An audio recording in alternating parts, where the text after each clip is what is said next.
susunod na programa ay rated PG. Ito ay nangangailangan ng patnubay at gabay ng magulang para sa mga batang manunood.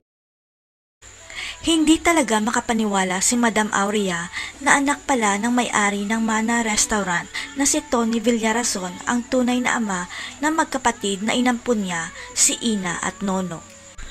Abot langit ang galit ni Aurea nang makilala niya ang stepmother ng magkapatid na si Lani dahil hinayaan itong magdusa sa hirap si Ina at Nono habang siya ay may bagong bahay. Alam na kaagad ni Aurea na masama ang ugali ng stepmother ni Ina at Nono. At ang pagkakaalam ni Aurea, ang mga negosyanteng katulad niya ay kumukuha talaga ng insurance. Kaya ipinapangako ni Aurea na siya na ang magproprotekta kay Ina at Nono at hindi niya pababayaan ang dalawa habang nabubuhay siya at mag-iimbestiga na rin siya kay Lani.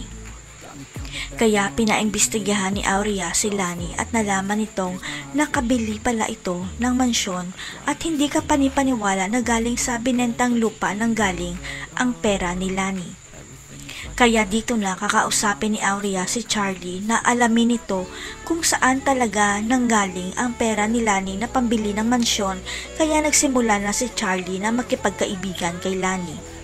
Dahil nais ni Charlie na mas mapagkakatiwalaan siya ni Aurea, sinunod nito ang utos ng boss niya na makipag-close kay Lani para mabisto kung totoo ang insurance money. Hanggang sa tuluyan nang nahulog ang loob ni Lani kay Charlie at mababanggit nito na finorge nila ang perma ni Ina para makuha niya ng buo ang insurance money ni Tony. Kaya hindi na nag-aksaya ng oras si Charlie at nireport kaagad niya kay Aurea na may nakuha ngang insurance money si Lani at hindi nila ito pinaalam sa mga anak ni Tony.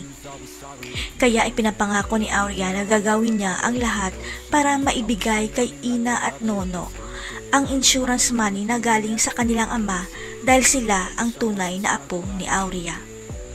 Makukulong na kaya si Lani at Amy dahil sa pandaraya nila sa insurance ni Tony? Sasabihin na kaya ni Aurea kay Ina na siya ang tunay nilang lola? Abangan.